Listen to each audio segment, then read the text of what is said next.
Өнөөдрийн бичлэгдээр өвчнөө хайрал дотоод хувиргалтын аргачлал номын гол санаануудыг товчлон ярих болно. Энэ номын бүр хамгийн анхны хувилбар нь 1999 онд хэвлэгдэжсэн юм байлээ. Тэрнээс хойш агуулга нь илүү баяжигцаар агаад энэ нь бүр 19 удаагийн хэвлэлт дэлхийд даяар бол бүр 10 саягаар борлогдсон ийм ном юм байлээ. Гэхдээ 1999 онд хэвлэгдэжсэн анхных нь номынх нь гол санаа нь бол ерөөсөө алдагдаагүй. Харин энэ номын гол агуулгыг амьдрал дээр хэрэгжүүлээд өвчнөөсөө салж амьдралынхаа асуудлуудыг шийдсэн олон хүмүүсийн бодит жишээг нэмж баяжуулаад хэвлүүлсэн юм байлээ. Тэгэхээр энэ номын агуулга бараг 20 жилийн турш амьдрал дээр шалгагдсан, батлагдсан арга гэж хэлж болохоор. Тэгээ энэ номыг Солонгосын Витамин хаустай манай сувг хамтраад хүмүүс хэрэгтэй эрүүл мэндийн номыг оруулдаг болсноос 4 дахь ном маань орж ийн. Тэгээ та бүхэн маань бүгд тик 10 гэсэн хямдралын кодыг хэлээд Витамин хаусын бүх витаминыг 10% хямдралтай авах боломжтой шүү. За ингээд номынхаа үндсэн агуулга руу шууд оръё. Ном маань болохоор үндсэн 4 бүлэгтэй. Нэгдүгээр бүлэг нь бодит биш, бодит оршихуй гээд одоо далд ухамсарын талаар ярьдаг. Бидний энэ амьдрал тохиолдоод байгаа зүйлсүүд бол ерөөсөө ингээд тохиолдлоор бий болоод юм эсвэл цаанаасаа хувь заяагаар ингэж бий болж байгаа биш. Бид нэр өөрсдөө далд ухамсараараа бодлороо мэдрэмжээрээ тэр зүйлийг татаад бий болгоод байгаамаа гэдгийг талаар нэгдүгээр бүлэг дээр ярьдаг. Хоёрдугаар бүлэг дээр нь болохоор өвчин яаж бий болдог вэ талаар гардаг. Энэ хэрэв үнэн гэж үзэх юм бол тэр өвчнийг ч гэсэн бид нэр өөрсдөө өөрөөсөө татсан өөрөө дотроо өвчин бий болгосон гэсэн үг шүү дээ. Тэгтэл бодоод үзэх юм бол хинч өвчин хүсдэггүй, хинч өвчтөө болохыг хүсдэггүй шүү дээ, тий. Өөрөө бид нэр өвчтөө болохыг хүсэхгүй байтал тэгээд энэ өвчнийг бид нэр өөрөө үүсгэсэн гэхээр бас жоохон сонирхолтой тийм ээ. Тэгээ хоёрдугаар бүлэг дээр тэр хүсээгүй байгаа өвчнийг тэгвэл та өөрөө яаж дотроо бий болгосон бэ гэдгийг хоёрдугаар бүлэг дээр тайлбарладаг. Гуравдугаар бүлэг дээр нь болохоор сөрөг бодол болон мэдрэмжүүд ямар одоо мэдрэмж, ямар бодол нь ямар эрхтэнд нөлөөлдөг вэ гэдгийг маш дэлгэрэнгүй бичсэн байлээ. За дөрөвдөх нь болохоор яг эдгэрэх аргын талаар буюу дотоод хувиргалтын арга гэж байгаа. Үнэхээр л бид нэр өвчин гэж зүйлийг өөрийнхөө бодлороо одоо мэдрэмжээрээ бий болгочихсон болвол тэр өөрийнхөө дотоод ертөнц бодол мэдрэмжээ өөрчлөж тэр өвчнийг ялан дийлэх ёстой гэсэн үг шүү дээ, тийм учраас дөрөвдүгээр бүлэг дээр бол тэр өвчнийг үүсгэсэн шалтгааныг хайж олоод тэрийг тэгээд хувиргах аргын талаар дөрөвдүгээр бүлэг дээр ярьсан байлээ. За тэгээд энэ дөрвөн бүлгийг дэлгэрэнгүй ярилцъя. За нэгдүгээр бүлэг дээр болохоор тусгалын хууль гэж зүйлийн тухай гардаг. Тусгалын хууль гэдэг нь болохоор таны гадаад ертөнц, нүдэнд харагдаж гарт баригдах таны бүхэл гадаад ертөнц чинь ердөө таны дотоод ертөнцийн тусгал юм аа. Дотор талд чинь ямар вэ? Таны гадаад бодит амьдрал чинь яг тийм байгаамаа. Тэгэхээр таны гадаад байдал гэдэг бол дотоод ертөнцийн чинь тусгал учраас гадна талынхаа гадаад ертөнцийг өөрчлөхийн тулд дотор талаа өөрчлөх ёстой. Энэ хоёр бол зөрөлдөх боломжгүй гэдэг нь болохоор тусгалын хууль юм байна. Дотоод ертөнц гэдэг дээр болохоор бидний ухамсар, бодол, мэдрэмж орж байгаа. За ялангуяа далд ухамсар болон ил ухамсар маань орж байгаа. За энэ далд ухамсарын гол үүрэг нь болохоор ийм байдаг юм байна. Хүн ингээд дөнгөж төрснийхаа дараа энэ хорвоо дэлхий ямар юм, хүн гэж ямар юм гэдэг талаар ямар ч ойлголтгүй загваргүй төрж байгаа штэ. Тэгэнгүүт хүн ингээд төрсний дараа болохоор далд ухамсар маань болохоор энэ хорвоо дэлхийгийн талаар ингээд загварыг бий болгох юм байл та. Одоо жишээ нь ингээд хүүхэд байхдаа айгүй хэцүү амьдралыг туулах юм бол энэ хорвоо дэлхий чинь айгүй хэцүү юм байна. Энэ хорвоо дэлхий дээр чинь айгүй төрөнгөйлөгч, муухай, дээрхлэхгүй хүмүүс амьдрдсан юм байна ч гэдэг юм уу ингээд анх төрөөд ямар амьдралтай тулгарсан бэ гэдгээсээ шалтгаалаад хорвоо дэлхийн талаар ингээд загварыг бий болгож байгаа. Ингээд бодоод үзэх юм бол номон дээр бол хүн болгон өөр өөрийн гэсэн загвартай бөгөөд хүн болгон өөр ертөнцид амьдардаг. Ягаад гэвэл дөнгөж төрөөд бидний амьдрал дахин давтагдшгүй хүн болгоных өөр байсан байгаа штэ. Тэнгүүд далд ухамсар маань тэр дахин давтагдшгүй амьдралын эхний үе дээр маань тулгуурлаад хорвоо дэлхий чинь ийм байдгийн байна. Хүн гэдэг чинь ийм амт юм байна гэсэн загварыг бий болгочдөг. Тэгээд нэгэнт ингээд загварыг бий болгосон бол далд ухамсар маань тухайн хүнийх нь амьдралд нь яг бүр бодитоор яг гадаад ертөнцид нь бий болгодог юм байна. Тэгээд энэ бидний далд ухамсар бол хязгааргүй чадвартай учраас одоо бүх зүйлийг энэ хорвоо ертөнцийн бүх мэдээллийг бол хүлээж авч идэм байх. Өөрийнхөө дотроо хадгалж идэм байх. Гэхдээ бидний ил ухамсар байгаа шүү дээ. Бидний энэ бодол санаа руу болохоор энэ бодол санааныг маань хүлээж авч чадах, итгэж чадах тиймэрхүү зүйлсийг л илгээдэг гинэ. Жишээ нь одоо өөрийнхөө ингээд загварыг хорвоо дэлхийнхаа талаар загварыг бүтээсэн байгаа шүү дээ. Тэр загварт нь тохирсон юмыг л далд ухамсар маань бидний ил ухамсар руу илгээж идэм байх. Тэгээ бодоод үзэх юм бол бүр л их ингээд цаг хугацаа өнгөрөхөөр миний бүтээсэн энэ хорвоо дэлхийн загвар яг үнэн энэ л хамгийн төгс юм шиг бодно гэсэн үг шүү дээ, тий. Тэгээ номын зохиолч маань нэгдүгээр бүлгийнхаа төгсгөл дээр яг энэ одоо бодит энэ гадаад ертөнцөө та өөрчлөхийг хүсэх юм бол дотоод ертөнц дотроо байгаа итгэж үнэмшчихсэн тэр аль эртний хүүхэд байхдаа юу ч мэдэхгүй байхдаа л хорвоо дэлхийн талаар зургалсан тэр загвараа өөрчилж сайжруулах хэрэгтэй. Тэр загвар чинь үнэнтэй хорвоогийн үнэн хуультай илүү их одоо ингээд төхөх тусам таны ингээд бодит амьдрал гадаад амьдрал чинь илүү сайжрах болно. Тийм учраас далд ухамсарынхаа тэр програмтай буюу өөрийнхөө итгэл үнэмшилтэд ажиллах ёстой шүү гэж нэгдүгээр бүлэг дээр бичсэн байлээ. За 2 дугаар бүлэг дээр тэгвэл бидний амьдрал дээр өвчин гэж яаж бий болоод байгаа юм бэ гэдгийг 2 дугаар бүлэг дээр тайлбарладаг. За юуны өмнө болохоор өвчин яаж бий болсон бэ гэдгийг тайлбарлахын өмнө эрүүл бие гэж ямар биеийг хэлхийн, өвдсөн бие гэж ямар биеийг хэлхийн, тэгээд өвдөлт гэж юу юм бэ гэдгийг тайлбарласан байлээ. За эрүүл бие гэдэг дээр болохоор дотор талдаа дотооддоо ямар нэгэн зөрчилгүй тэгээд бүх юм нь тэнцвэртэй биеийг эрүүл бие гэж тодорхойлсон байлээ. За өвдсөн бие гэдэг нь болохоор дотор тэнцвэр нь алдагдсан биеийг одоо өвчтөе бие гэж тодорхойлсон байлээ. Гэхдээ хүний бие мах бод чинь өөрөө дандаа тэр тэнцвэрлүүгээ зөвлүүгээ тэмүүлж идэм байл да. Тийм болохоор бид нэр одоо бие мах байд маань ингээд юунаас болоод тэнцвэрээ алдсан бэ гэдэг шалтгааныг нь олоод тэр одоо тэнцвэрийг нь алдуулаад байгаа бодол ч юм уу, мэдрэмж ч юм уу, тэр үйлчлэх ч юм уу хэрвээ хийхээ болох юм бол бие мах байд маань өөрөө тэнцвэрлүүгээ тэмүүлж идэг учраас тэр шалтгааныг л бид нар байхгүй болгочих юм бол бие минь өөрөө өөрийгөө дотроос нь эмчилнэ гэж бичсэн байлээ. За тэгвэл өвдөлт гэж юу вэ гэсэн чинь болохоор бие мах байд маань ямар нэгэн тэнцвэрээ алдсан үед бие мах байд маань дотроос нь ой наа зүйлээ хийхэ болооч наад чинь чамд өөт чинь хортой биш тэ гэдгийг илгээдэг, ямар нэгэн зүйл буруу болоод иштэй гэдгийг илгээдэг дохио гэсэн байлээ өвдөлт гэдгийг. болохоор одоо чинь халуун юмд хүрэх юм бол шууд бид нэр ингээд гараа татаж авъя энэ халуун биш тэ гэж бодох заавалгүй шууд гараа халуун юмд хөрөнгүүтээ татдээ штэ тий. Тэгэхээр энэ өвдөлт гэдэг зүйл бол эрүүл бие махбодын хариу үйлдэл бөгөөд бие маань дотроос нь ямар нэгэн болохгүй зүйлийг хийхэд сануулдаг юм байна. Тийм учраас номын зохиолч маань өвдөлт болон өвчнөө хайрлаа гэдэг нь энэ өвдөлт болон өвчин гэдэг зүйл чинь таныг буруу зүйл хийхэд чинь тэр буруу зүйлээс чинь буруу зүйлээ хийсээр байх юм бол та өөрөө өөртөө бүр хор хөнөөлтөй учраас тэрийг болиулахын тулд танд ирсэн зүйл шүү дээ. Одоо жишээ авахд те халуун зүйл дээр гар хүрсэн чинь өвдөлт ч юм уу өвчин ч юм уу хэрвээ мэддэхгүй байх юм бол тэр халуун зүйл дээр хэрвээ мэдрэхгүй бол гараа тавьсаар л биш тий. Тэгэх юм бол бүр л түлэгдэлт нь илүү гүнзгий болоод бид нэр өөрсдөө хохирно. Тийм учраас энэ өвдөлт болон өвчин гэдэг зүйл бол таныг буруу зүйл хийгээд ийна гэдгийг сануулад бүр их өөрийгөө хохироочихгүй тулд таныг сануулж байгаа зүйл шүү. Тийм учраас өвдөлт болон өвчин дээрээ маш хүндэтгэлтэй хандаад би яг юуг буруу хийгээд юу хийгээд ингээд өөрийнхөө биеийн тэнцвэрийг алдагдуулсан бэ гэдгээ даал тухамсартайгаа холбогдоод асуугаад шалтгааныг нь мэдэх ёстой юм байна. Тэгээд даал тухамсар маань яг өвчин гэж зүйлийг ямар механизмаар бидний дотор ингээд бий болгоод байгаа юм бэ гэдэг 6 шалтгааныг бичсэн байна. Гэхдээ юуны төрөнд болохоор ингээд ойлгох ёстой юм нь даал тухамсар гэж зүйл таны бие дотор өвчин гэдэг зүйлийг бий болгосон ч гэсэн даал тухамсар бол үргэлж таны төлөө, таны сайн сайхны төлөө, таны хүсэл зоригийг биелүүлэхийн төлөө ажилладаг гэдгийг ихлээр ойлгох ёстой юм. Үнэхээр таны хүсээгүй байгаа өвчин гараад ирсэн ч гэсэн тэр өвчин ч гэсэн сайнны төлөө гарч ирсэн бөгөөд яагаад бий болсон бэ гэдгийг бичсэн байна. Гэхдээ эхлээд сайнны төлөө гэдгийг хүлээн зөвшөөрөх ёстой гинэ.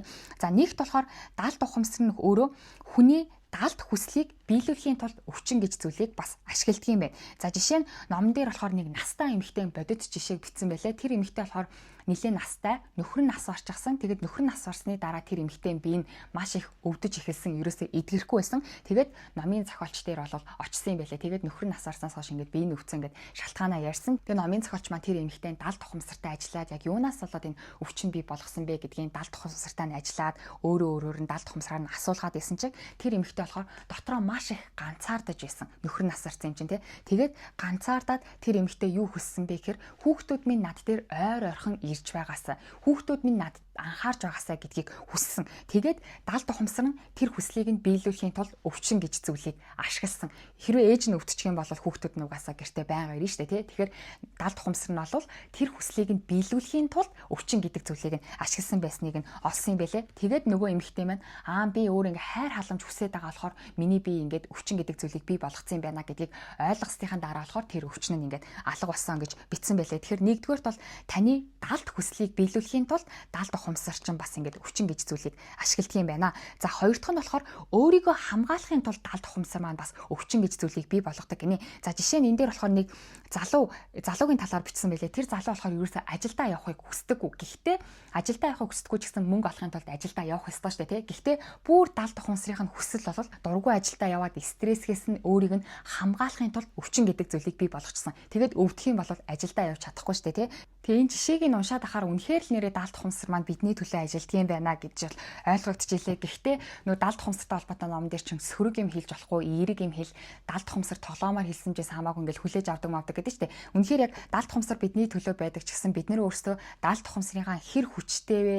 Хэр одоо шууд ингэж бидний одоо амнаас гарч байгаа үгийг ч юм уу, бодлыг ч юм уу үнэхээр бүр шууд тушаал юм шиг шууд хүлээж авдаг вэ гэсэн тэр хүч чадлыг нь мэдэхгүй болохоор заримдаа хүсээгүй юм а бас энд ингээд захиалаад идэх юм шиг байгаа тийм. За 3 дахь одоо өвчин үүсгдэг шалтгаан нь болохоор сөнөөгч бодлууд гэсэн байлээ. За энэ дээр нэг сонирхолтой туршилт бичсэн байсан. Ингээд ийм сараалжин дотор ингээд чоныг хорцсон. Тэгээд тэр чоныхоо хажууд хоныг уйсан чинь тэр зөв зүгээр эрүүл байсан хонь нь хэд хоногийн дараа өөрөө өвдөөд эхэлсэн. Тэгэхээр тэр чоноос болоод айгүй их стресссэн гэсэн үг шүү дээ. Тэгэхээр үнэхээр бид нэр хүн зүгээр хүнээр хязгаарлахгүй амтэн жигсэн өөртөө ийм сөнөөгч бодол дотроо бодоод ах юм бол өөрөө өөрийнхөө биеийн дотор эрүүлсэн ч гэсэн ингээд одоо өвчин үүсгээд нас орж болохыг бас ингээд харуулсан сонирхолтой жишээг бас бичсэн байлээ. За дөрөвдөг нь болохоор өнгөрсөн үеийн туршлага гэж байгаа. Ер нь бол траума гэж ярьдаг те. Өнгөрсөн давсан нэг шарх маань ингээд ирээдүйд болохоор өвчин болцсон. За энэ дээр болохоор юу гэсэн бэлээ, нэг охины талаар бичсэн. Тэр охин болохоор ингээд өдөрт ингээд жоохон 7 настай охин гэсэн баха. Нэг өдөрт хэд удаа гараа угаадаг. Тэгээ нэг гараа угаахт болохоор бүр ингээд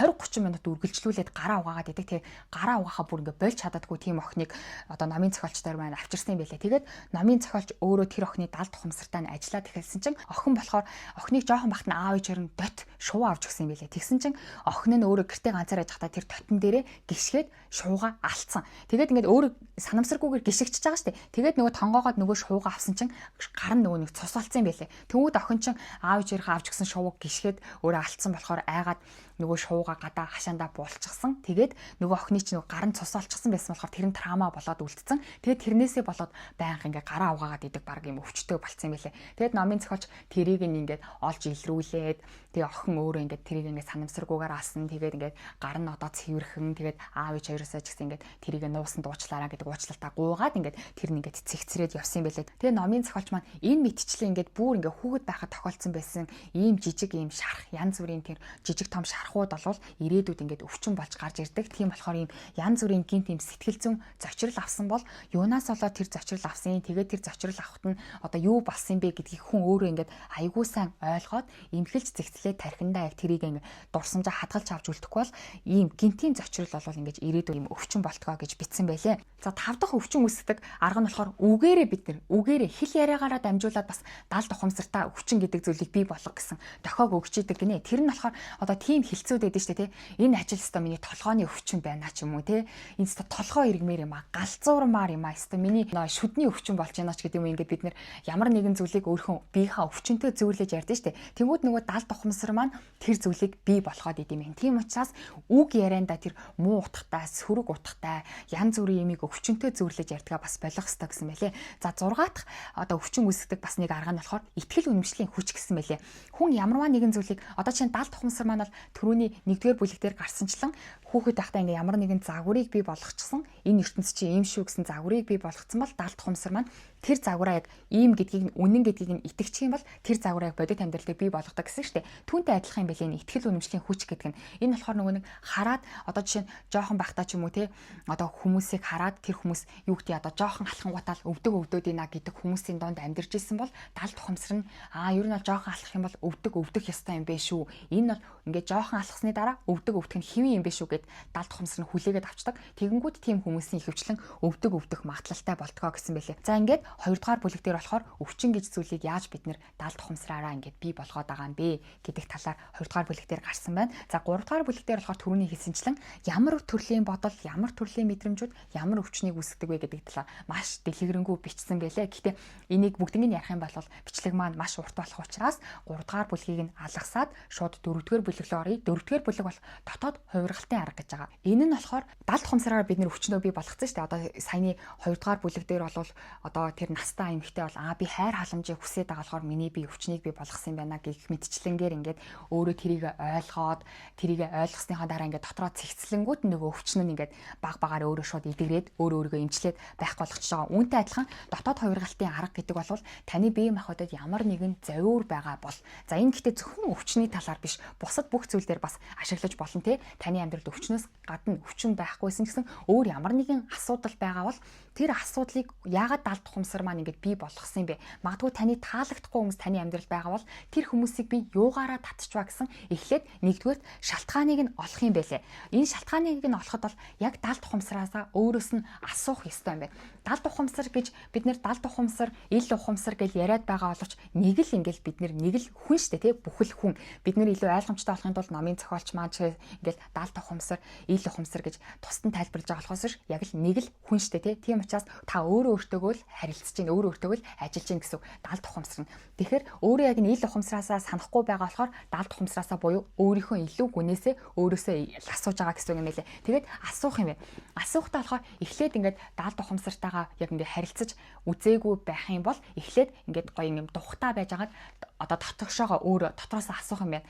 Миний далд ухамсар минь ээ. Та надтай ингээд яг юм ухамсартайгаар ингээд хүн хоорондоо харилцаж байгаа юм шиг яг ухамсартай төвшөнд та надтай харилцахад бэлэн байна уу гэд өөрийнхөө далд ухамсараас асуух юм байна. Ингэж асуухад бол хариулт янз бүрээр ирэх юм аа л да. Хариулт бол бүр маш олон төрлөөр ирдэг гэсэн. Тэгэхээр яг танд ямар хариулт ямараар ингэж хариулах нь бол таашгүй юм байна л да.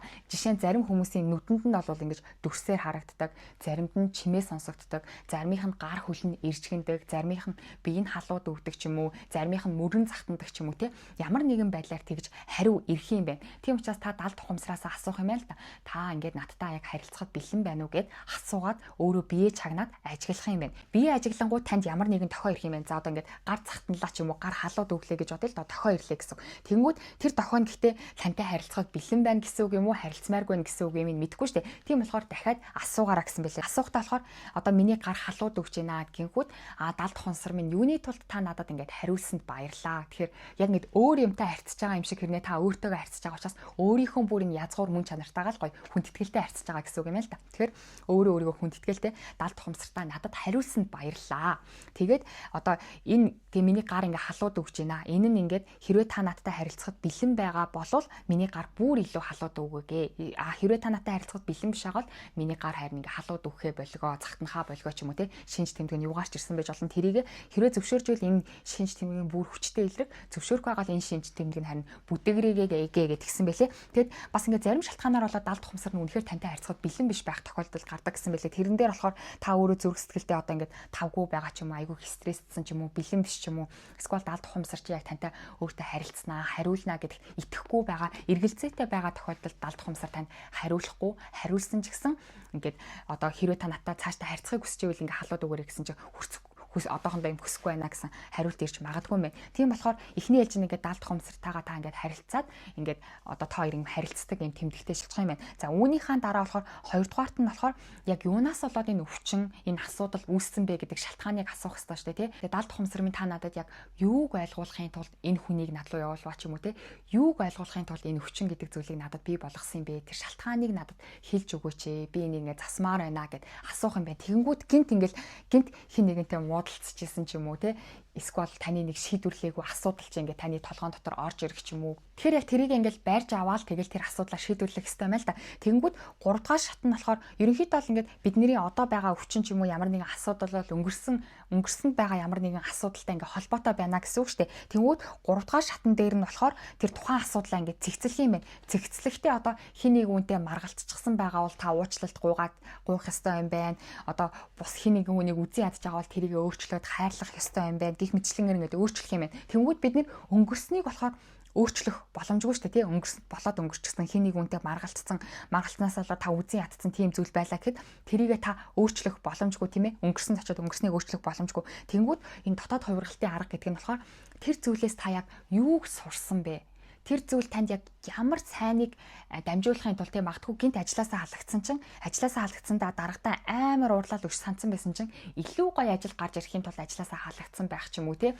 Эсвэл ажилласаа халагдсанараа дамжуулаад илүү өөртөө ажиллаж өөрөө дотгошоо өнгөх боломж олцсон ч гэдэг юм уу. Тухайн үедээ мдээгүй ч гэсэн тэр зүйлээр дамжуулаад таны амьдралд орж ирсэн сайн зүйлийг олж харах хэрэгтэй байна. Тэгээд сайн зүйлийг нь олж хараад далд ухамсартаа одоо би ингээд энэ надад сайныг өгөхийн тулд миний амьдралд ийм сайхан зүйл орж ирэхийн тулд урд нь ийм зүйл тохиолдсон байж тээ гэд ер нь бол өнгөрсөн дурсамжаа сөрөг дурсамжуудаа сайн дурсамж болгож хадгалах юм байлээ. За энэ мэтчлэнгээр бол энэ номон дээр одоо энэ дотоод хувиргалтын арга дээр бол одоо саяны зүйлсүүдийг та яг амьдрал дээрээ яаж ашиглах вэ те? Өөрийнхөө дотроосоо яаж асуух юм, шинж тэмдэг нь яаж ирэх юм. Тэгээд яг өвчин үүсэн шалтгаанаа олсныхоо дараа тэр шалтгаан дээрээ яаж ажиллах юм бэ гэдэг аргуудыг бол бүр маш дэлгэрэнгүй бичиж өгсөн байлээ. Тэгээ миний бодлохоор дараагийн өнөөдрийн бичлэг дээр болохоор ингээд өвчнөө хайрлах номыг уншаад товчлж яриад дуусж байна. Дараагийн бичлэг дээр болохоор яг энэ номын зохиолчийн хүсэл зоригийн хүч гэсэн энэ номын бичлэгийг оруулах болно. Энэ номон дээр болохоор тэр далд ухамсар маань бол маш их асар их хүчтэй. Тэгээд таны хүссэн, таны бүтээсэн тэр загварыг чинь бодит амьдрал дээр чинь бий болгоод байгаа шүү дээ. Тэгэхдээ бид нэр яг амьдрал дээр харахаар яг хүслийн маань дагуу болохгүй байгаа. Энэ юу гэсэн үг вэ гэхээр бид нэр номын зохиолчийн тайлбарлаж байгаагаар бол далд ухамсартайгаа буруу ажиллаад, буруу хүсэл явуулаад идэм байх. Номын зохиолч бол жишээ нь ингээд өвчтөе хүмүүсээс та юу хүсэж байна гинхүүд би өвдмөөргүй байна гэдэг гинэ. Тэнгүүд номын зохиолч маань өвдмөөргүй байна гэдэг чинь таны хүсэхгүй байгаа зүйл шүү дээ. Хүсэхгүй байгаа зүйлээ далд ухамсартаа явуулаад хар чин тэр зүйлийг чинь бий болоод байгаа шүү дээ. Ихэнх хүмүүс бол өөрхөн хүсэж байгаа зүйлээс илүү хүсэхгүй байгаа зүйлээ мэддэг, тэрэн дээр фокусалдаг. Тийм учраас энэ номон дээр бол тэр далд ухамсартайгаа яг яаж харилцах хэрэгтэй юм бэ гэдгийг заах юм шиг байгаа. Миний хувьд уншаад дөнгөж эхэлж байгаагаа. Тэгээд дараагийн бичлэг дээр энэ хүсэл зоригийн хүч гэсэн энэ номын гол санааг гоё товчлон ярих болно. Тэгээд дараагийн бичлэгээр удахгүй маш хурдан уулзцгаая. Дараагийн бичлэгээр уулзъя штэ.